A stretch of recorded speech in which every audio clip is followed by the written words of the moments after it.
Well, good morning, everyone. Oh, good job. And welcome to the University of Minnesota and to the Minnesota Landscape Arboretum for today's lecture with Mira Nakashima, daughter of influential architect and master woodworker, George Nakashima. I'm Lisa German. I'm the University Librarian and Dean of Libraries here at the University of Minnesota Libraries.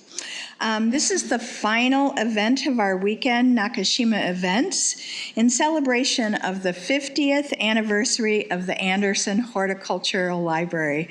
Cannot believe it's 50 years. It's been wonderful to meet so many of you. As you know, the work of George Nakashima was greatly admired by former Minnesota Governor Elmer L. Andersen and his wife Eleanor. Elmer and Eleanor commissioned George to design and create the stunning tables, chairs, display cases, and shelving that was to be installed inside the brand new Andersen Horticultural Library. Several pieces were also designed by Mira Nakashima. As we celebrate the 50th anniversary of the library and his work, we are proud of the fact that the Andersen Horticultural Library is home to the most publicly accessible collection of George and Mira Nakashima furniture. As a public land-grant institution, open access is central to our mission. As an example of that commitment is the fact that all of our archives and special collections, including the incredible collections at this library, are open to students, faculty, staff, authors, documentary filmmakers, scholars around the world, and the citizens of Minnesota, to literally anyone with a curiosity or a desire to learn. We are privileged today to be joined by Mira Nakashima, Creative Director of Nakashima Woodworkers, who will discuss her journey into the world of woodworking and explore the legacy of her father. Following Mira's presentation, we'll have time for some audience questions. The events this weekend are sponsored by the Andersen Horticultural Library and the Friends of Andersen Horticultural Library.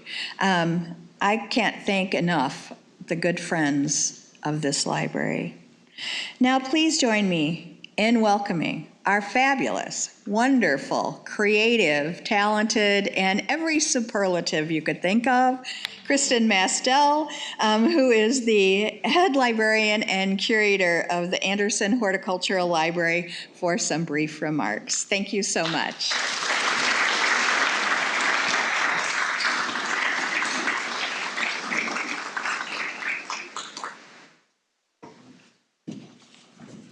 Thank you, Dean Lisa. Thank you, Dean German. As we celebrate the 50th anniversary of Andersen Horticultural Library, I'd like to take a moment to thank all the people who have made it the world-class library that it is. Who knew I'd be this emotional? All right, so with that, I would like to especially start with June Regier, who is our inaugural librarian, and for her dedication, along with librarians Richard Isaacson and Kathy Allen, for expanding the breadth and depth of the library, making it the largest horticultural library in the upper Midwest. Along with all the library staff, the volunteers, the friends of the Andersen Horticultural Library, past and present. But I have to do a special call out for Susan Cross, who leads our team of volunteers who clean and oil the Nakashima furniture annually on Miserable Day. Is anyone here part of our team that in the past or present? Anyone? Thank you so much. Round of applause for everyone.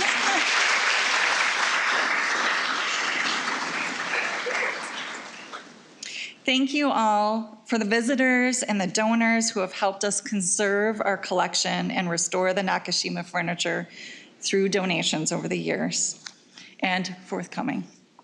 It is my pleasure and honor to introduce Mira Nakashima as the creative director and renowned furniture designer of George Nakashima Woodworkers. Mira continues her father's legacy by blending his love of nature form with warmth, skill, and modern sensibility. She attended Harvard University and received a Bachelor's of Arts degree and received a master's degree from architecture from Waseda University in Tokyo. With a unique blend of traditional Japanese woodworking techniques and modern principles, Mira creates stunning functional art pieces that showcase the natural beauty of wood. Her work not only honors her father's legacy and vision, but also pushes the boundaries of contemporary design, making her a prominent figure in the world of furniture making and beyond. In addition to her work here at Andersen Horticultural Library, Mira has exhibited at the Michener Art Museum, the Mingei International Museum, the Sun Valley Center for the Arts, and the Japanese American National Museum. Please join me in welcoming Mira Nakashima.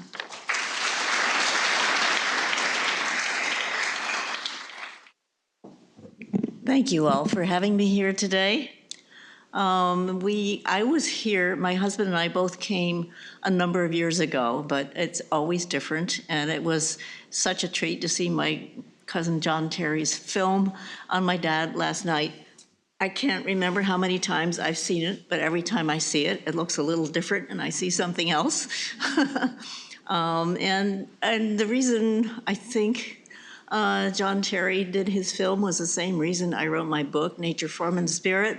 Some of you have copies of that, which they wanted signed, and it is out of print for the time being. I'm trying to get it reprinted by somebody. I just had a visit from Benedict Taschen this past week, and he says he's interested in doing a reprint, so we'll see how that goes. But I wanted to thank Karen and Lisa particularly for inviting me and hosting me while I'm here, and for all of you people who have supported the Horticultural Library for so many years. I especially appreciate Susan Cross and her miserable day, because that's what keeps it going. I don't have pictures of the library on my slideshow, so I just wanted to point out what's on the screen now. The clock on the left-hand picture up there, I think, is the only free-form Nakashima clock I've ever seen. He made it especially for the library, and I don't know why, and I don't think we've done any since then, so that is particularly special. The library stacks are just sort of useful ends of the stacks, and the chair in the right-hand photograph is our armchair, which is one of the earliest designs that was made, and it is still being manufactured. It was at one point mass-produced by Knoll Studios in the early 40s, or mid-40s, I'm sorry. And, but it has the most delicate Japanese joint in the back that has persistently failed over the years. Apparently, a lot of the chairs at the Arboretum need fixing. I tried to modify that joint a couple of times, and everybody liked the looks of that Japanese joint, so I guess we'll continue making them. But Dad used them in a lot of public spaces. He did a whole installation of them down at Frenchman's Cove, Jamaica, and they didn't take care of their furniture the way you do at all. Everything is falling apart, and we're trying to figure out whether it's even worth trying to put them back together again. But they had those chairs. There was also an installation at the Four Seasons restaurant in New York City a number of years ago, and they used those beautiful chairs with their fancy joinery, and they wanted them painted black.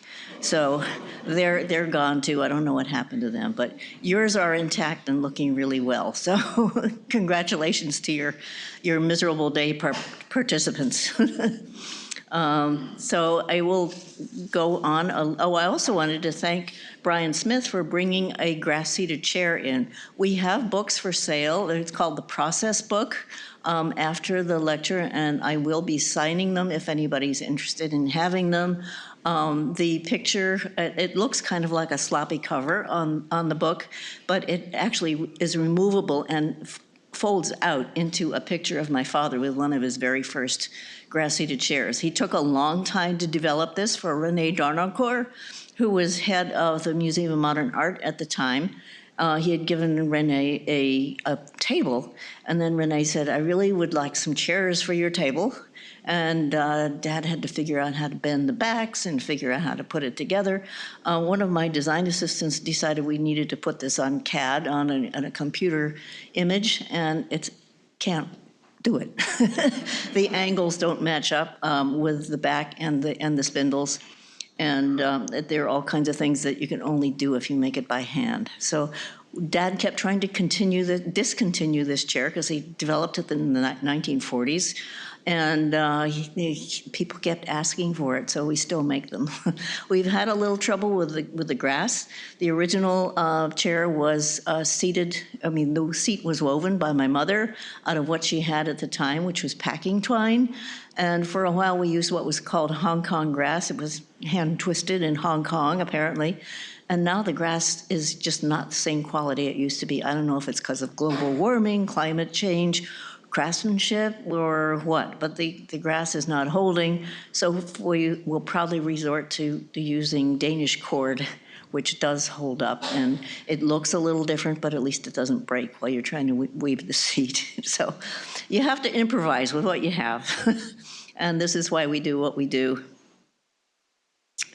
I like this picture of Dad and my brother Kevin and me in the workshop in the mid-70s, I think.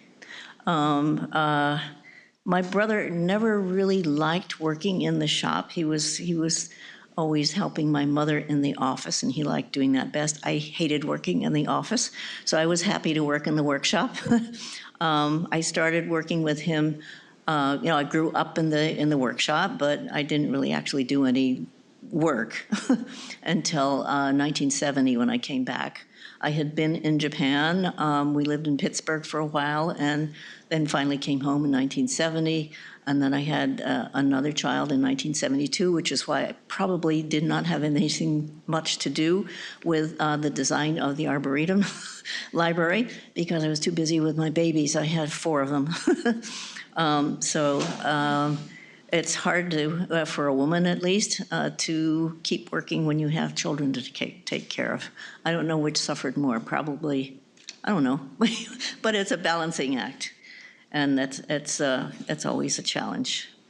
But I'm going to go through some of the architecture. My father went to MIT. He went to University of Washington undergrad, and then he went to MIT for graduate school. And then he worked with Anton and Raymond in Tokyo for a while. So some of these projects are from different times, but we'll go through them quickly because he was trained initially as an architect. And when he went into furniture, he said furniture was the same as architecture, only smaller. So the architecture never left him. He kept on building buildings mostly on our property in New Hope, and he furnished all the buildings with his own furniture. And the furniture evolved over time. I believe when he first started out in furniture, he couldn't afford to buy the good lumber, so he would buy the rejects from the lumber industry, and learned to work with the rejects, with the holes and the cracks and the defects in the wood. And then as time went on, he said people paid extra for the butterflies and the cracks. And people got used to that. And it's interesting when we have clients come in nowadays, we usually ask them, when my son was working with us, he had a car accident, so he can't work with us anymore. His son works with us. So the 4th generation is going on. But he said when clients are looking for wood, he asked them if they want it mild or wild, because we do have choices. Some people like the wild and some people don't. So anyway, this is one of the first projects that my dad worked on when he was employed by the Raymond office in 1934. It's a very rustic sort of building. It is an example of sustainable architecture.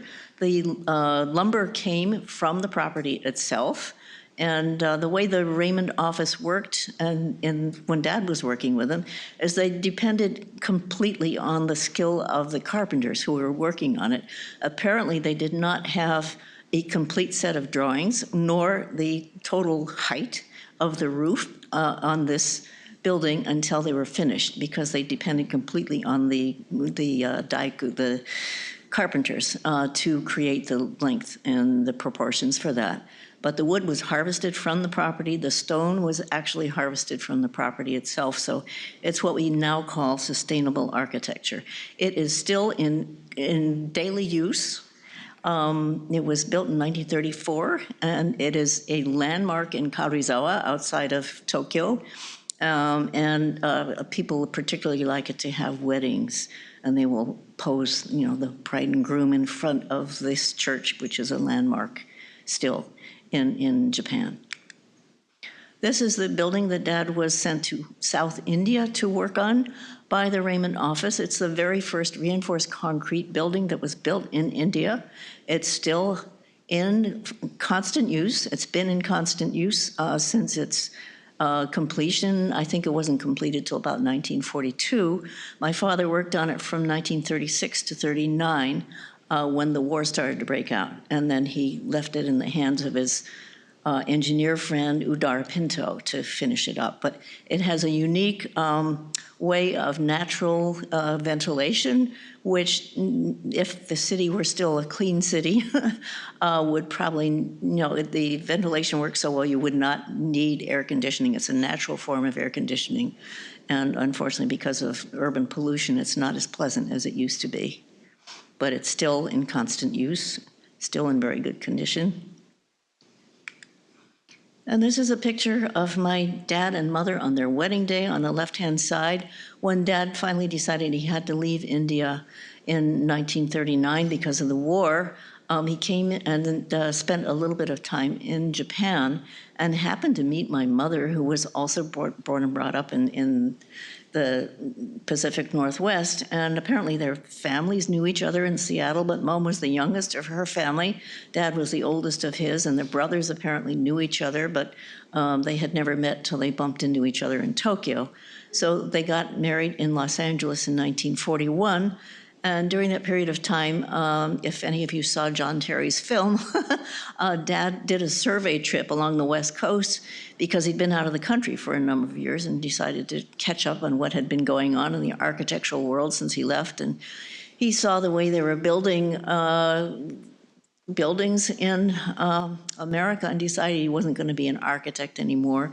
He was going to be a furniture maker. And he didn't have any tools or machinery, and he worked out of the basement of the Maryknoll Missionaries Boys Club in exchange for teaching the boys woodworking. So I was born about a year after they were married, and 6 weeks after I was born, we were incarcerated. And the picture on the right is my grandma, Suzu Nakashima, with me as a baby, I think on the day we were shipped out to the camp. These are some pictures from inside the camp when we were staying there. On the left-hand slide is my Uncle Ted, who complained that putting us into, there were at least 2/3 of us who were American citizens, and he said, this is unconstitutional. You're incarcerating us, treating us as prisoners of war with no good reason, and it's un-American and against the Constitution, so they put him in a high-security camp. And the picture on the right is my maternal grandfather, Kinya Okajima, and my mom, and we're sitting on the steps of our barracks. And Mom was not, of course, a happy camper. The lady in the middle, in between my Uncle Ted and my mother, on the left-hand picture, is my Aunt Thelma. And our family decided if we were going to be incarcerated, we would at least try to be together. So most of our family came and went together to Minidoka. So that's my Aunt Thelma peeking over my mother's shoulder. She took care of me most of the time while we were in camp and improvised as best as she could. This is a picture of my dad on the left and Gentaro Hikogawa on the right. Dad and Gentaro were thankfully paired together to try to make the barracks more livable. And Dad was eternally grateful for this experience. Dad was the designer, and Gentaro was his assistant, but Dad also learned a great deal about Japanese carpentry from Gentaro, and he was eternally grateful to him. He tried to find out how to thank him towards the end of his life, but he couldn't remember his name. And Terry did some research and found out who he was, but he was gone by then too. So that is the silver lining of a bad situation. These are some of the tools that he used as a carpenter, Japanese tools. And this is some of what came from the desert. When we were in camp, you had to improvise with whatever materials you could find. There were old packing crates and leftover pieces from construction. And there was this kind of wood that grew in the desert. It was called bitterbrush. Gentaro in the previous picture was also, oops, not this one. That one, he was working on a piece of bitterbrush as well. But after it gets cleaned up, it becomes quite beautiful. We have a few pieces left, which Dad brought with him when we were finally released from camp. In 1943, Dad's professor at MIT contacted the Raymonds, who had left Japan and settled in Bucks County. And he said, can you please sponsor Nakashimas so they can leave camp? And apparently, if you had a sponsor on the East Coast back in 1943, they would release you from camp if they guaranteed to employ you and keep you out of trouble. So the Raymonds insisted that they needed help on their farm, and they invited us to come to Raymond Farm in Bucks County, and that's why we're still in Bucks County. At the time, your Dad, he'd been in Paris, he'd been around the world, and he liked the Pennsylvania architecture, the old stone buildings, and he liked the artist community, which was thriving in New Hope at the time. So I think he felt kind of at home with other fellow artists. This is one of the earliest tables he made. We have done some research in our archives. My brother, Kevin, passed away in 2024. He was living in the family house, so there are all kinds of little stashes of correspondence and letters and photographs and things in all kinds of places, which we haven't really discovered or organized yet, but there is some correspondence about these particular planks of wood. I thought that Dad perhaps maybe had brought them all the way from India when he came back to the US. But there is some correspondence that said he actually made this table in Seattle. I thought he made it Dad said he made it in the milk house at the Raymond Farm, which is why it's called the milk house table. When he had his last show at the American Craft Museum in 1989, Derek Ostergaard, the curator, said, well, you can't just call it a coffee table. You got to give it a name. Please give me some of the history. And he said, well, I made it in the milk house. So it's called the milk house table. We still make these in different variations, but this is the original one that was made with teak planks, which came from Seattle. Whether the table was made in Seattle and brought over in pieces, or whether it was made in Bucks County remains to be seen. But we still have it in our showroom. This is the place that we lived after we were released from the Raymond Farm. I think probably around when did you say it was, Terry? 1944? 45? 3 dates. 3 dates.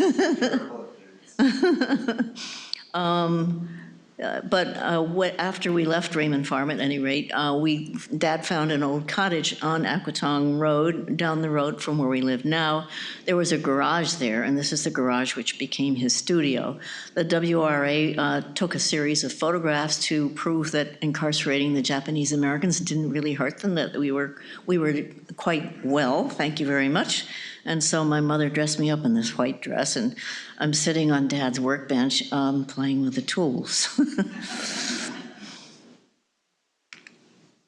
And here I am, they're telling me to bang some nails into a piece of wood with a hammer, so I'm doing that. And then my grandfather was staying with us at the time, my grandfather and my Aunt Thelma, who came with us.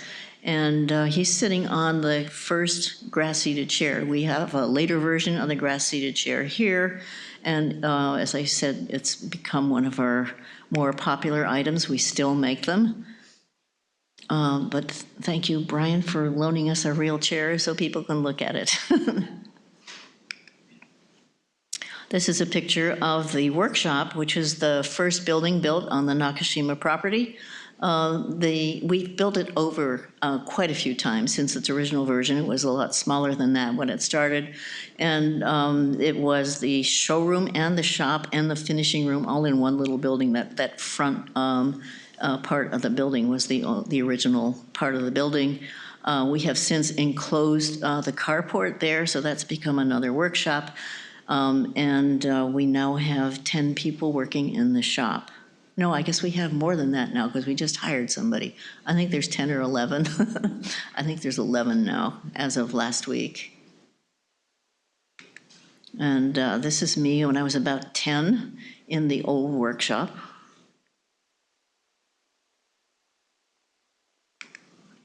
And this is the old house, which was built after the workshop. This part of the house was the front part, and it was the living room. It was the room. As you can see in the right-hand corner, there's a little niche where there's a bed in the right next to the fireplace. You can't see the fireplace, but it's to the right of that little bed there. And the dad picked out our property. If you ever come to New Hope, you will notice that all of the buildings face south. And there was a south-facing slope, which was why my dad decided he needed to have that property. He didn't have enough money to buy it, so he apparently bartered labor on the man's farm in exchange for 3 acres while we lived in a tent. And then while we were living in the tent, he built the workshop, and then he eventually built the house, and he kept adding on to it as necessary. But this one room was where we all lived in the very beginning. And you will see in the foreground, there's a Mira chair. That was probably not designed until about 1950. The long chair in the center of the picture was designed around 1951. So this is a fairly early photograph. The beam is recycled from an old Pennsylvania barn. This is the other end of that living room, around 1950, showing the kitchen and my mom, who ran the business. These are a set of Mira chairs. The one on the left is the original Mira chair. It was made with a poplar seat. I think these all have poplar seats.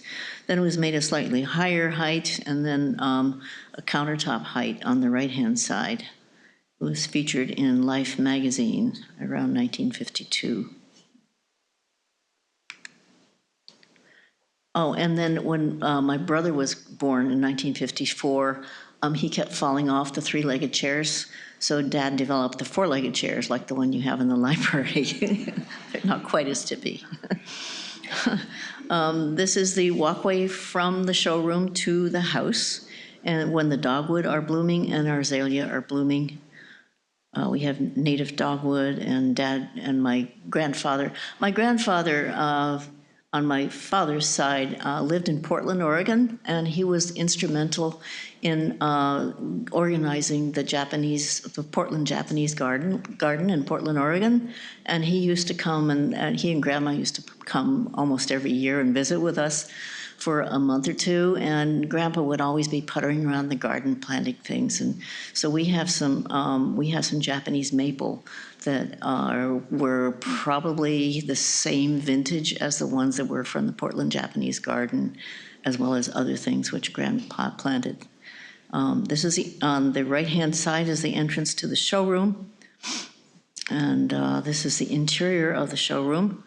You can see the walkway, the stone paved walkway going in, and then there's the south-facing windows in the main part of the showroom, and some of the furniture. My brother actually made that maple burl coffee table on the platform in the right-hand photo. And these are some of the lounge chairs. I went through some of the drawings that Dad had done for the Arboretum here, and at one point he wanted to do the lounge chairs with arms, and apparently somebody decided that he didn't need the arms, so you have the lounge chairs without arms. It's probably easier to move around. They were also less expensive. We also make those with rockers. And these are our original lumber sheds, which my dad built. He found a report that came from England on how to build a hyperbolic paraboloid shell. He had gone to architectural school for a couple of weeks at Harvard, but he was much more interested in construction and engineering. So he switched to MIT, and he was fascinated by, in the 50s, people were experimenting with bridge building and thin shell construction. Candela was one of the engineers whom Dad admired. So he thought, well, if they can make this shape roof out of solid wood, they should be able to make it out of plywood. And so he made these in 1956 out of plywood, and they are our lumber sheds. They're still in constant use. I mean, I think that's a good test of whether architecture is successful or not, how long it lasts. They've been in excellent shape. We haven't had to replace the roofs or anything since 1956, and I think they're really interesting shapes. This is the Conoid Studio, which was finished around 1959. This is the most complicated shell on the property. It's 2.5 inches thick. It's a 40 by 40 foot span, and it's completely unsupported between the stone wall in the back and the arch in the front. And Dad was not at all sure that it was going to be successful structurally, because nobody had ever done anything like it before. And there was people, whenever they come to visit the studio, they say, well, how did you build this? And my current design assistant got tired of answering the same question over and over again, so we made a little book, which I think we should probably put into print, of some of the structural photographs. There was a forest of 2x4s holding up this form before the concrete cured, and we go through the process of wetting it down and waiting for the concrete to cure, and then it came time to knock out the supports. And when visitors come, I say, well, he wasn't sure it was going to work, so he would knock out a few of the supports at a time, and then you run outside to make sure the roof was still standing. And then when he finally got all of the supports out and it actually did stand, I think he must have breathed a huge sigh of relief, and he designed a whole line of furniture that he named Conoid after the studio. And Conoid means that it's generated from a shape of a cone. And people used to come in, they don't do it anymore, but they used to come in and say, okay, show me the cone-shaped chair. And we don't have a cone-shaped chair. We have the Conoid chair, which was designed for the Conoid studio. But this is the Conoid Studio with this little maple, which my grandfather planted. It's now a huge maple, but thank goodness for Grandpa and his planting. This is the other side of the studio. You can see the arch holding up the south end, and lots of glass. We get a huge amount of solar gain in there in the wintertime, and the little building that's next to it is the chair department, where the people assemble chairs, and they have the same configuration of glass, and it gets so hot in there in the wintertime that they have to pull down shades, because for one thing it's bright and then it gets too hot. I mean, sometimes in the wintertime, because of solar gain, it's 80 degrees in there, and it's just natural heat. We should harness that more often. And Dad, he did this back in the 60s when people weren't even thinking about solar energy, but he was very forward-thinking. So this is the Conoid chair, which you're probably familiar with. When it first came out, as my brother mentioned in the film, there was a furniture designer that said, you can't do this. What do you think you're doing, making a two-legged wooden chair? It's going to break, and you'll be sued up and down because it'll break. And we've had less breakage with this chair than any of our four-legged chairs. So Dad just ignored the engineer and kept going. This is what we call the Conoid coffee table. It's English walnut from a parcel of logs that Dad went over to England to purchase. Told them that they should have sold the crown jewels and kept those logs, but he got them. This is the conoid room divider. This particular one is made of Persian walnut. It's the same species of walnut, Juglans regia, as the English walnut, but it apparently came from northern India, traveled across the trade routes through Persia, through the Balkans, went through France, and ended up in England. So it's the same species that grew all the way along that trade route, and then some of it came to the USA. But it's interesting how wood will take on different characteristics according to where it lives. And this is the logs that this is made out of came from what's used to be called Persia, was his dad's favorite wood. This is the pool house, which is another kind of warped shell. It's a conoidal shell, but it's higher in the front than in the back, and it's supported on both sides rather than the front and the back. And it's smaller than the other shells, but it's a lovely space to have. We've had musicians in here sometimes. It's like a bandwagon sort of situation. The sound is really nice in there. And this is a larger conoidal shell, not conoidal shell, hyperbolic paraboloid shell. You can see our dogwood blooming in the foreground, and on the left-hand photo, you will see a mosaic, which was designed by Ben Shawn, who was one of my dad's favorite artist friends. Dad built this building for Ben Shawn as a gallery, because Ben didn't have his own gallery. And Ben said, "Oh, that's a perfect wall for a mosaic. It's canted in slightly, and it's got a little roof overhang to protect it." And so he designed this mosaic and gave us the maquette. And then 2 years after the building opened with this Ben Shawn retrospective show, he passed away. And so my brother and my dad took the maquette to Chartres, France, and had it made in 8 parts and shipped over and installed in Ben's memory in 1971. So you can see the shape of the conoid, the hyperbolic paraboloid shell across the little pond there. And in the interior of the building, there are these totally illegal cantilever stairs, which everybody loves. Nobody's fallen off yet, so I think it's okay. And then this is the last building that my father built on the property, the Sanso Villa. It has I think I have some pictures of the interior I will show you later. But he had been working on the Rockefeller home in Pocantico Hills, which was designed by his friend from the Raymond office, Junzo Yoshimura. And he had money to spend, so he wanted to use the finest materials he could on this last building. And so this is the interior. He used Japanese hand-polished river stones in the entryway. And this table on the bottom is a book-meshed English walnut dining table, which is the prototype shape for our Altars for Peace, which happened at a later date. And then there is this stove. Dad was also very forward-looking. He realized that we would run out of fossil fuels someday. He didn't know when, but he wanted to make sure that this building was livable, even if we ran out of fossil fuels.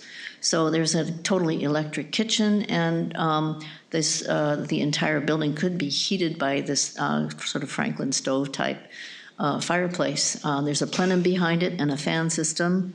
And I don't know I guess I didn't bring pictures of that, but there's also a Japanese bath that is heated with a wood-burning boiler imported from Japan. This is a building which I worked on when I was in graduate school in Japan in 1965, a hyperbolic paraboloid shell made of concrete in earthquake country. So it was quite an adventure to get it built. It's still standing. They said it couldn't be done, but it was. And we're very great. They were going to destroy this because they There are not very many people who go to church anymore. They thought it was going to be, there are a lot of people who would go to church, but there are not very many who go to church anymore. But they decided it was an important piece of architecture, so they kept it, and it's still there if you ever get to Kyoto. And this is the interior. I worked on this when I was in grad school, as I said.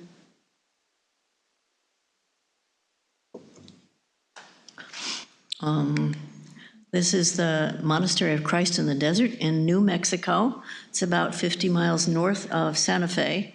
It's adobe. The adobe and the stone were all harvested from the land itself. So again, it's a sort of indigenous architecture. And they are Benedictine monks, and we also designed a guest house, and the Benedictines, as part of their mission, welcome guests to come and stay with them. So my husband and I often go and stay there. We're going there next month to stay with them again. It's a beautiful, beautiful canyon, 13 miles off the dirt road, and it's a beautiful space to be inside. That's St. Francis on the left. He's at the guest house.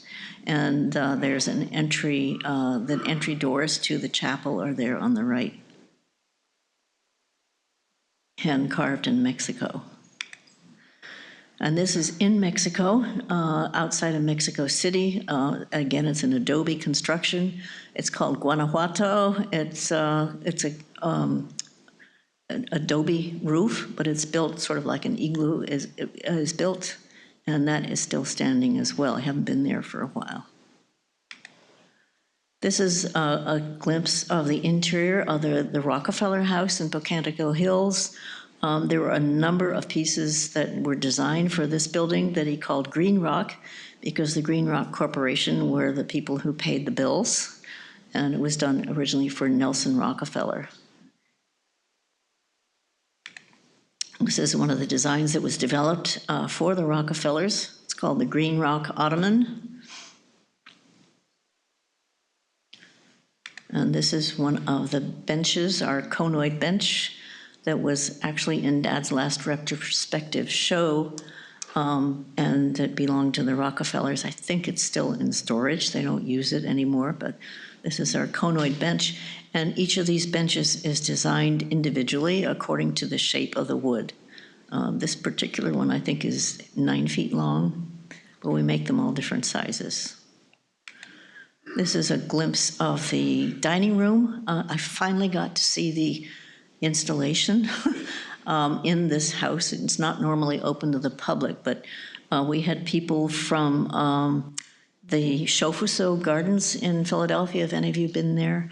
It was the Japanese house that was installed at the Museum of Modern Art in New York in 1954, and then they decided to get rid of it, so they moved it to Philadelphia, where it is still there, and there are tatami rooms in that building, and they needed to be replaced, so the people at Shofuso invited me to come with them to check out the Rockefeller Tea House, which also probably had tatami that needed to be fixed.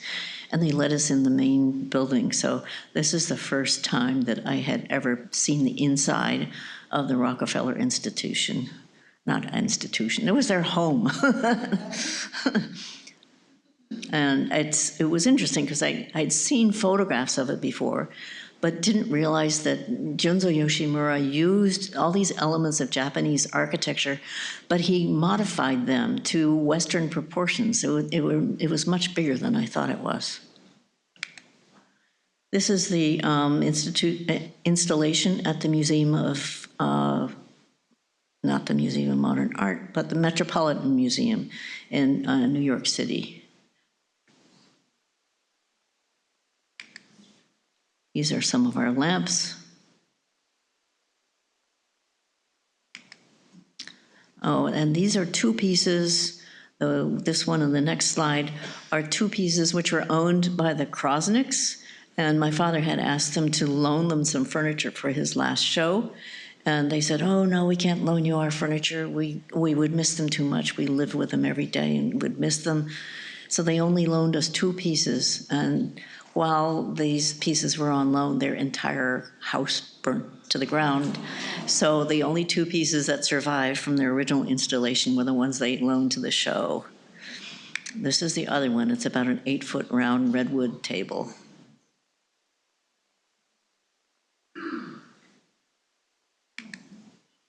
And these are some of my father's cabinets. The one on the left is called Bahu, and the one on the bottom right is called Frenchman's Cove. You have a Frenchman's Cove table in the periodical room in your library, and this is the Frenchman's Cove #1. Frenchman's Cove was a project that Dad did in Jamaica in 1959, and he developed this design for those tables. I think there were about, originally there were 20 or 30 tables for their dining hall. They've all disappeared or died. But yours is in excellent condition. Thank you for taking care of it. This is one of the pieces that remains at the Mingei Museum in San Diego. Zebra wood. We didn't have much zebra wood. And this particular edge you see in the front was probably under ordinary circumstances would have broken off because it was cracked all the way through. And Dad just put this series of butterflies to hold it together, and it is still in full use in the director's office and at the Mingei International Museum. This is an installation I did in my dad's honor at the Doylestown Michener Museum, not far from us. I used a piece of Clara walnut burl for that installation. And my mother says, "Oh, you can't do that. George marked it not for sale." And I said, "Well, it's not for sale. It's for Dad's memories." So I did it anyway. I think it's because he liked it so much he didn't want to sell it. I mean, he would go through and he would either write my brother's middle name, which was Katsuya, on the wood, or he would put it aside because he liked it so much he didn't want to sell it. But to me, it's better to use wood in somebody's home rather than to keep it out in the lumber sheds where something could happen to it, like bugs. This is the lumber shed we built. We call it the pole barn. After my father died, and the Thompson Mahogany wanted more space in Philadelphia, and they had all this lumber, and I had nowhere to put it. I looked all over for space to store it.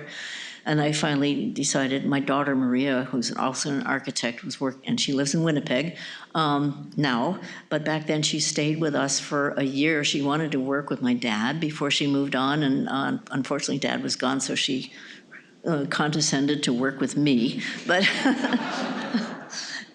she did help design this and do the drawings for this building, which we call the pole barn. It's not really a pole barn. I was going to just put up poles and put a roof over it like they do in Pennsylvania as a temporary structure. But then the fellows in the shop said, "Can we please have a building we can use a forklift in so we don't have to lift all the lumber by hand?" And so our contractor said, "Then you have to have a concrete floor, you have to have steel beams and have the ceiling high enough so that the lift can work." So it's not really a pole barn, but we still call it the pole barn, and it's our largest lumber shed on the property. Up in the upper right corner, you will see some of our burls that are on sticks. They're still air drying. In the bottom photograph, you'll see some of our tools of the trade. We still do our drawings by hand. Our favorite tool is the steel tape, and most of us have steel tape that are inches on one side and metrics on the other, because every now and then we get orders from somewhere else in the world where they don't use feet and inches. And it's really handy to have I'm not that fluent. I did study architecture in Japan and got used to using metrics when I was over there, but I've been back a long time since then. I just don't, people tell me a foot, I understand how big a foot is, but people tell me a meter, I'm not quite sure how big that is. So it's nice to have a measure that has both things on it. That's my favorite tool. This is some of our process. The photograph on the upper left, they're all photographs of our finishing room. So you can see some of the work in progress. These are pictures from a while ago. The lower left hand is Matt Cezaks, and he's looking over a piece of maple burl, I believe it is. And on the right-hand side, you can see that a dramatic difference between the unfinished wood on the left-hand side of the table and the oil color on the right-hand side. And as I explained to the people this morning, it's in the finishing room. I mean, it's kind of boring work, I guess. You just keep putting oil on it and wiping it off and waiting for it to dry and then sanding it down, doing it over and over and over again. But during that process, Dad insisted that he wanted to have a penetrating oil finish because you can see the revelation of the wood just incrementally with each coat of oil that goes on it.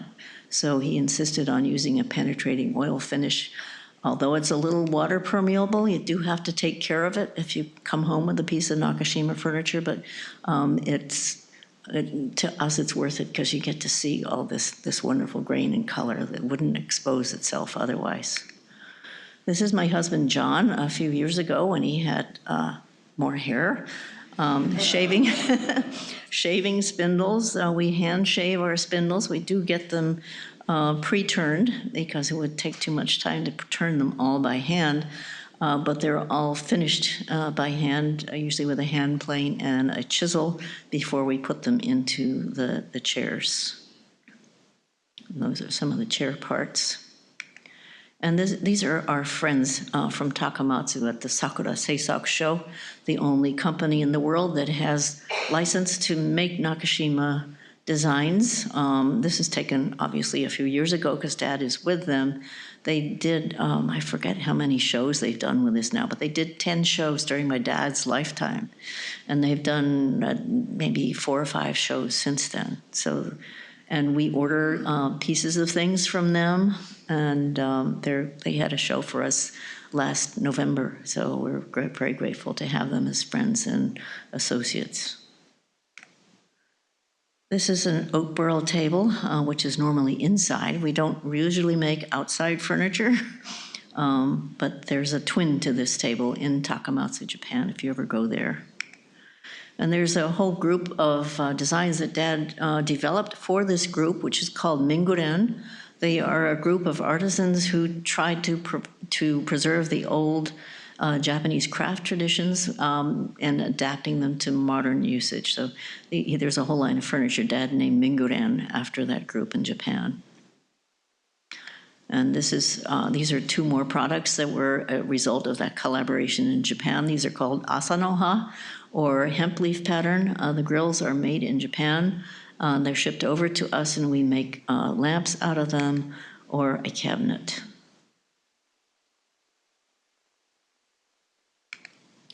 This is the entryway to Sakura Seisaku Show in Takamatsu, Japan. There is a head of portrait done by Jonathan Sean, who's Ben Sean's son, that they have in their entryway. So every time we go to Japan, we feel like Dad is still with us, he's still guiding us, and there's a book-matched pair of walnut slabs and standing up behind him. This is just kind of an interesting building that they took us to see last time we visited. It's got little cross sections of wood in that wall. And these are the folks who, Shinichi Nagami has gone now. He's the one who was my father's contemporary, but his son Kosuke is there on the right in the black shirt. The fellow in the middle is Tak Yoshino. He has a factory where he makes, not a factory, but he has a wood shop where he makes chairs and he designs his own chairs. He was a chiropractor before he went into chair design, so he will take people's individual dimensions and make chairs accordingly. I think that's my phone, I'm sorry. But he has become a friend, and he has a shop. He has students come and study with him. He's right at the foot of Mount Fuji, so it's the most spectacular workshop you could ever imagine. We're really glad to have him as a friend. And this is the picture of John Terry, and his final photograph in his film showed the yakusugi, the Jomon sugi in Yakushima, and which my dad and my brother visited, when was it, Terry, in 85 or so? And John and I, my husband and I, had never been there, so we finally got there last year.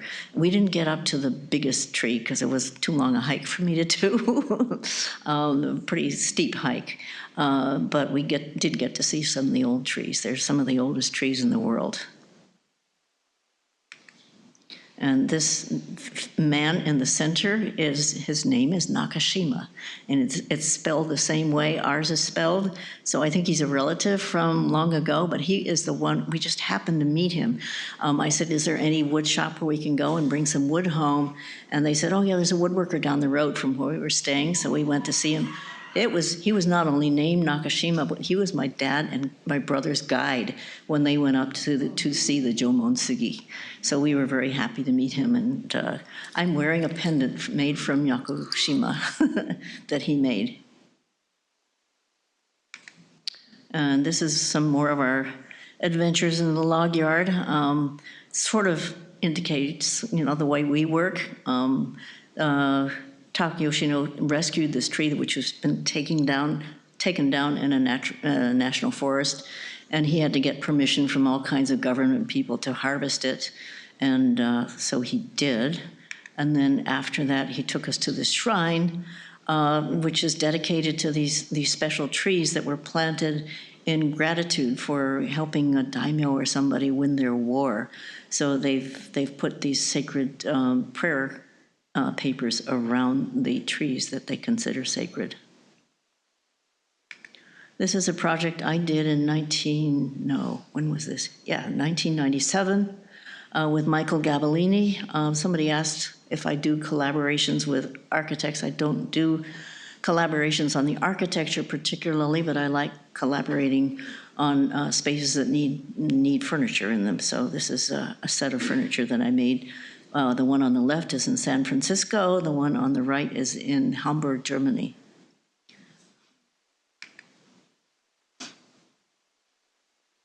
That's the one in Hamburg. And this table on the left is the table, it's Persian walnut. I don't know we had any Persian walnut that long at the University of Pittsburgh. So if you buy my book, you will see the sketch that this represents. But when he was looking for wood, it changed from the original drawing, but it's still there in the dean's office at University of Pittsburgh. The one on the right is at the Portland Japanese Garden in Portland, Oregon. At the end are my cousin Vicky and my son Misha and the head of the Portland Japanese Garden. And that's maple burl from from Oregon. It's taking coals back to Newcastle, but it worked out really well. It's in a Tadao Ando new building there. And these are 3 of my Concordia chairs that I designed 2003 for the Concordia chamber music players. I had loaned them Nakashima chairs, and they said they don't work for us. We need a chair with a flat seat with a back that doesn't get in the way. So that's what I came up with. This is, I named the little table at the top the Maya table after my first granddaughter. And the second one is called the Simon table after someone named Simon who said he didn't want a solid base, he wanted something that was open in the middle. So that's what I came up with. And this was I called this the Sunset base because Sunset Settings was the company that ordered it. They wanted this humongous table, and any of the old designs probably would be, enormous if you used planks to support them. So I developed this design, which has the base is set at an angle. And this is what we call tsuitate, which means a standing piece. We had this set of root burls that came in from Oregon, and I didn't know quite what to do with them. One of my designers said, oh, they'd be nice if they're standing on end instead of trying to be a table because they're full of holes and branches sticking out. So we used one set for that. And then I made this into a sofa. So on one side, you will see it as a standing piece. On the other side, it will be a sofa that you can sit on. These are some of our friends in India. They also had a 50th anniversary to celebrate the 50th anniversary of my father's teaching at the Design Institute in Ahmedabad, India. And my brother and my husband and Kosuke from Japan came to celebrate that anniversary there. And this is another place we went. It's called Making Inn at Joseph Walsh's studio in Ireland. So we had a lovely visit there as well. He does obviously laminated and bent pieces, but he's become a good friend too. So it's nice to have friends who do things that we do, sort of. I mean, they work in wood and they do different things, but you can do lots of different things with wood. This is a book-matched English oak burl table from a recent production. It has the same kind of base as your large tables in the library, which we now call the Holtz base. And this is our probably longest table that we've ever made. It's a 41-foot long table, but they had a limited space in their elevator, so we made it, and we had limited sized logs also. So it's made in 4 parts. And it was tough just finding wood from the same log that matched well enough to put them all in line like that. So that's when it's completed and upside down. We had to line up the bases as well as the tops. This is on the left is when we were trying to line up the wood itself for the tabletops. And you can't see it very well, but over in the back under the windows, there is a 41-foot long table. And then this is just, we got some new machinery. I mean, our machinery was some of it was from the 50s and it was starting to wear out. So we got some new machinery recently modeled on the old machinery. And the bottom picture is one of our, we do have a foundation as well as the woodworking section of Nakashima's. And our foundation has programs, and we're also in charge of preserving our furniture collection as well as the buildings on the property. There are about 15 buildings on the property, which all are getting old and need repair and maintenance, and as well as heat. And we're trying to convert over to get away from fossil fuels, but it's going to be so expensive. We're doing it little by little. But this is one of the programs we had in the arts building, which is a hyperbolic paraboloid shell. And this is a group, this is the last picture I have of our group of artisans and office people from Nakashima's. It's my brother in the middle in his wheelchair just before he passed away. And this is the peace altar. This was the very first peace altar that my dad made. In 1984, we got the logs. He made the table, the altar, and the first peace altar in 1986, which was installed at the Cathedral St. John the Divine in New York. This is the second one we made in 1995 and dedicated it at the 50th anniversary. 50th anniversaries are really important. This is the 50th anniversary of the UN in 1995. And it was just beautiful because we had these people from all different nations and different faiths and different places in the world, and they all gathered around this peace altar in New York before we sent it off to Moscow. And here it is on its way. It went to the Hague Appeal for Peace in 1999. Is that right? Yeah, I think it was 1999. And then it was finally installed in Moscow in 2001. This is the one that went to India. It's not a very good photograph, but it was dedicated in we dedicated it in 2014. And this is our last little project we made. This is the White House, our probably one and only visit to the White House. But Prime Minister Kishida was visiting President Biden, and they contacted us in January and said, "Can you make something for Prime Minister Kishida when he visits?" And I asked him what they wanted, and every time I asked them a question, it took them 3 weeks to answer. So it got later and later and later. Finally, I said, "I can only make a very simple table for you by now, and we don't have time to ship it, so you'll have to pick it up." So we made this little table for them, but they did invite us to a state dinner. So that's my husband John and me in his present hairdo at the White House.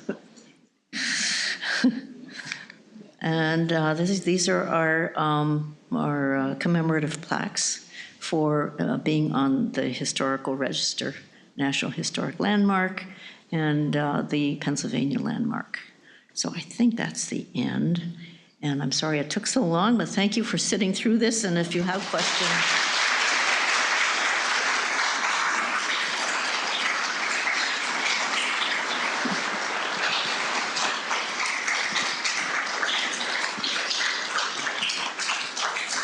Thank you so much. Thank you so much, Mira. We do have some time for questions. So if you'll kindly raise your hand and wait for me to bring a microphone over, I would be happy to. Oh, you're nice and close. Oh. Thank you so very much. It's really nice to meet you. I actually, my parents met your dad in New Hope in 1960. Wow. And furnished our whole house in New York. Not the house, but the dining room and living room, all of the furniture that I grew up with, and I still have and use on an everyday basis. And it's beautiful. I'd love to sideline and have conversations about how you actually live with the furniture, because children and spilling and water and splashes. We have a wonderful upkeep kit, which sells for $35 or something. We can send that to you, but sometimes it just needs to be refinished. I think the Arboretum furniture is also in line to be refinished, although it looks better than most of the furniture of its vintage. Well, it's not used as dining room. Well, my own dining room has been refinished several times. I do have one other question, and I'm curious because I grew up in the Usonia home, which was a Frank Lloyd Wright community, and my understanding is that there was some influence back and forth. Can you talk a little bit about that? I don't think there was any direct influence back and forth, as I mentioned, I think in my slideshow. And also Terry mentioned it. The reason Dad went into furniture is because he saw Frank Lloyd Wright building under construction.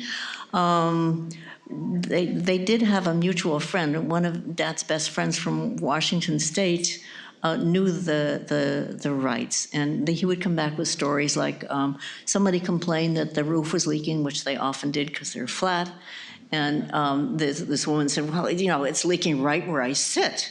And he said, well, move your chair. He was very arrogant. You know, everything had to revolve around Mr. Wright. So Dad, because of his experience in the ashram, was trained in learning how to sublimate your ego or put it aside and to concentrate on, you know, the greater powers and greater things and beauty rather than on personalities. And he just didn't have time for people with ego problems. But there are similarities. A lot of our clients, not a lot, but some of our clients who live in Frank Lloyd Wright houses buy Nakashima furniture because the Frank Lloyd Wright furniture was so uncomfortable, and they discovered that Nakashima furniture goes very well in a Frank Lloyd Wright house. I mean, they did have a sort of a common aesthetic because they were both inspired by Japanese architecture. And that works. But structurally, I don't think Mr. Wright had the training that my dad did, or the respect for structure and engineering, from what I've heard. I'm curious about designing of chairs. I see in your father's chairs, most of them have spindles. Yes. And so what's called stick build for woodworkers was right there at the beginning for him. It's in that chair right there. Yep. And of course, in Japan, chairs didn't really exist until the 50s. Right. Your father's influences are very broad, but I'm interested in your commentary on the use of spindles in chairs and where that came from and why he decided to do that. Well, I guess I didn't mention, but one of my dad's best friends in Seattle, because there weren't too many people in Seattle in the 40s who understood Indian spirituality. One of his best friends was Morris Graves, the artist. And Morris Graves gave my father a book on Shaker furniture, which was, when I was doing research on my book, I found it in the studio, and it was well read. There were little not notes in the book, but you can tell that somebody had been reading it very carefully, and there are little markers in here and there. So he was in admiration of the Shakers, not only in the way they made things, but in the way their spirit helped to shape those. And it was just a utilitarian thing. You don't want a big, heavy chair if you have to move it around, as most people do. Spindles help you create something that's light enough to move around, and it's functional. And it had a lot of historical precedence. So, his early chairs were primarily inspired by the Shakers, I would say. Good question. Another question?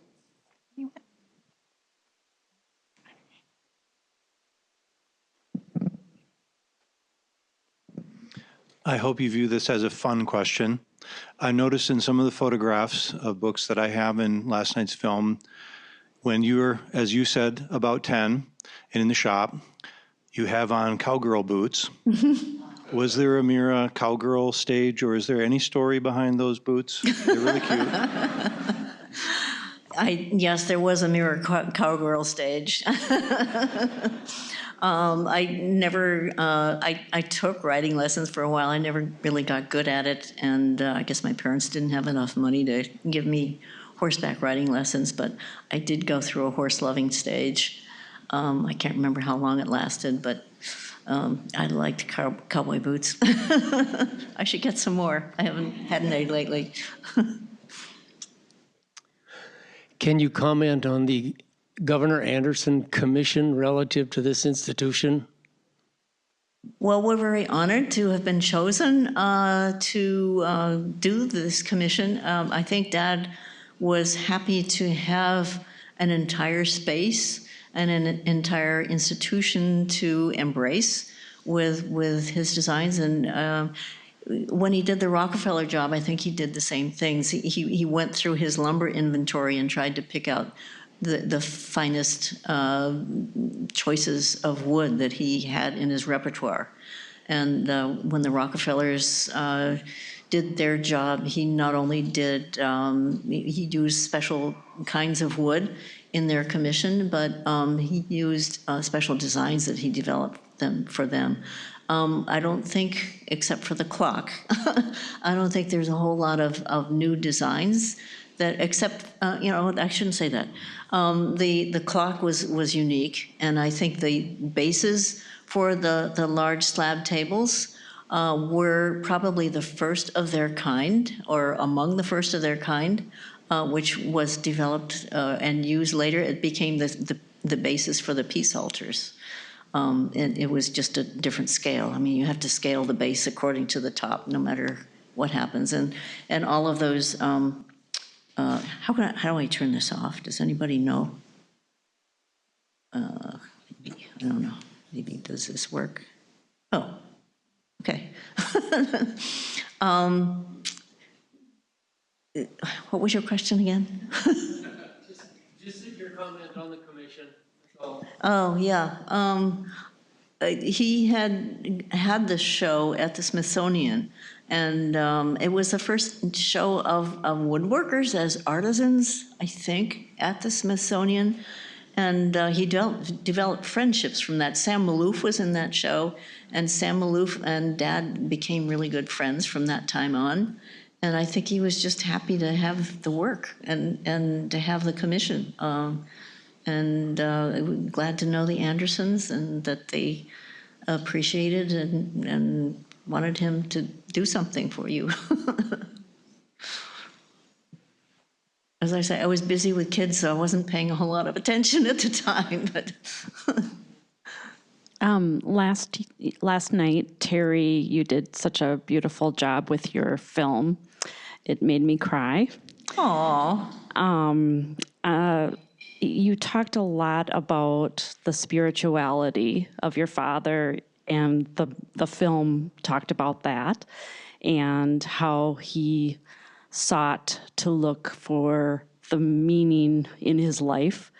And I'm curious if you, through your life, have connected with wood and nature, and did you seek to find the meaning for you?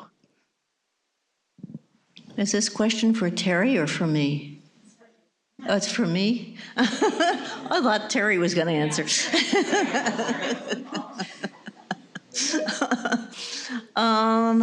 I don't know. For me, it was, I mean, I didn't have the experience of camping in the Northwest the way Dad did. I didn't have that experience of spending time alone in the woods with the trees. My husband, John, when we were first married, used to take me and the kids on camping trips in the Northeast woods, which is a different kind of experience. There are no tall mountains. They're just kind of like hills in Maine. But that was the closest thing I got to being out in the wilderness. We also did some camping and canoeing out in the Boundary Waters, which is near here. We also went up to Canada several times, but that's the closest I've ever gotten to trees in au naturel, as my father did. It's just, I guess it's, you know, when you come in sort of secondhand, you just kind of have this stuff. And we didn't, when Dad first passed away, the head man in the shop, who was in the center of the group photo, the guy with sort of big belly and not much hair, Jerry Everett, who's recently retired after 50 years, we looked at each other and said, okay, now what do we do? And Jerry said, well, I guess we keep going. And I looked at the pile of wood. Did I have a picture of our lumber store? I did. There was a picture of our lumber storage. So we had all this wood, and we had orders, and we had workmen who needed to be paid. And I thought, I guess we just keep on going as long as we can. So he's retired. I haven't retired yet, and my assistant designer is getting really good. They always have me check the drawings before they go into production, but they're getting better and better. And you know, when I get to the point where they don't need me anymore, I might retire too. But in the meantime, we just do the best we can. And I don't know whether I have a spiritual experience. We have spent time in the ashram. We have spoken, I mean, thanks to Terry. Terry and I went together to do those interviews in India. We also went together to do the interviews in Japan. And when we were doing interviews and research together is when I sort of figured out a little bit why I was doing what I was doing, and that's the result of that was my book, which some of you have. It's out of print, hoping to get it back into print, Nature, Form, and Spirit, which goes into the roots of why I think Dad did what he did, and why I was doing what I was doing. I mean, I think it was, I don't know if you felt that way, Terry, but I was trying to figure out why I was doing what I was doing and what Dad was doing too. I think you spend a tremendous amount of your lifetime exploring spirituality, and you're both a Catholic, and you go to Zendos, and you've been to India countless times.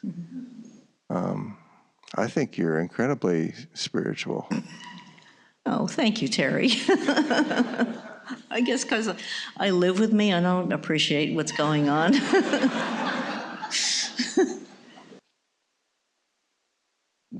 You briefly touched on it, I think, kind of answering that last question, but can you talk a bit about how your design philosophy may have differed from your father's and what you see the third and fourth generation kind of changing with how they kind of, their perspective on woodworking? Well, we still insist on doing all of our joinery and our drawing by hand. And I am reluctant to let go of that because I think it's really important. With the Mingei movement and the Mingei philosophy, there is an important connection between your brain and your hand and your spirit. And this is also the shaker part of the making tradition. And I don't want to lose that. Our manager says that, you know, for the sake of the longevity of Nakashimas, we got to put some stuff on a CAD. So, you know, when we have time, which isn't very often, people will spend time trying to put stuff on CAD. And as I say, some of the stuff won't go. And some of it is different every time, so there's no point in trying to put it on a CAD. We do have a set of hand drawings, which we keep on file now for reference. And we refer to those, especially the newer designers. I mean, I pretty much can tell just by eye and experience what needs to be done on paper when we're designing something new and different. But the assistant designers will go through that file of old drawings to, you know, to start from, and then we'll improvise from there and adapt as necessary. I mean, some of the wood, we try not to cut more than 2.5 inches thick for a tabletop, and every now and then we get a hunk of wood that's thick. So you have to do something different for it, or something that's enormously long, or, you know, or this weird shape that can't be supported like with any other conventional design, conventional Nakashima design. So I like hand drawing. I mean, it's kind of, I guess it's like the Beaux-Arts tradition, or, you know, just artistic tradition, that if you have your hand involved with some kind of material that you have to manipulate, it's really important to have that connection to reality instead of just doing something on a computer. I would be sad if everything went digital at Nakashima's. I don't think it could, but people might try, and I don't know what would happen if that happened. It would be different. And I really appreciate the human connection between the wood. My design assistants will often work from photographs now.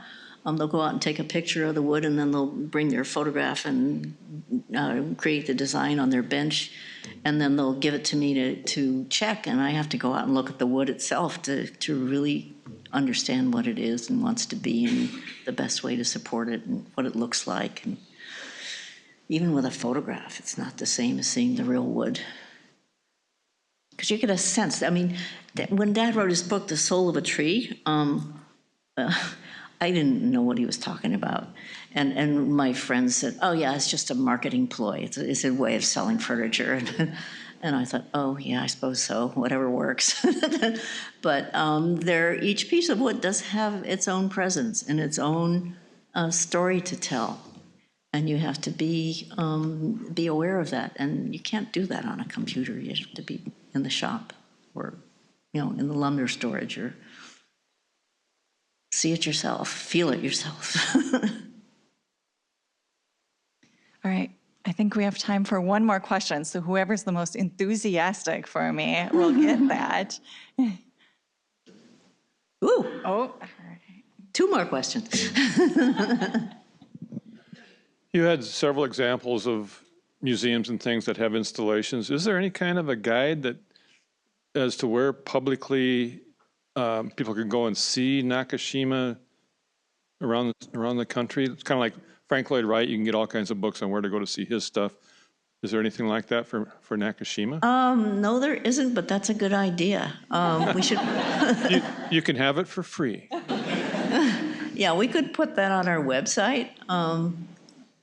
That would be a good idea. Thank you very much. Oh. I'll have to figure out where they are. that was a quick one. Who was the other hand? Well, you're closest. Thank you very much. Last night you mentioned that you try not to have your craftsmen disturbed by visitors at New Hope. And my wife and I have not visited New Hope, but now we're really interested. What would you tell the audience about a visit to your workshops at New Hope? Well, since the COVID shut down, we used to have an open house Saturday afternoons, because that's what my parents did. And it was getting so crowded, and it was, you know, we don't have parking space, for very many cars. And if people come and go at different times, they get blocked in and then they're not happy. So we now only have guided tours, and we have limited guided tours to under 20 people because our buildings are fairly small. And you have to register ahead of time and book a tour in order to get to see us. Unless you can get a group together of friends, about 20 people, who want to book a special tour, we can still do that. But otherwise, you have to book a tour usually on Saturdays. My grandson is in charge of the Friday afternoon tours, but I think they're full up for the year as well. Sorry about that, but we do have to limit the number of people on the property to protect the property and our sanity. It's a small property, and you get too many people at once, and nobody can see anything, nobody can hear anything, and it's not the same as being in a small group. I hope you can get there sometime. Well, please join me in thanking Mira for the wonderful.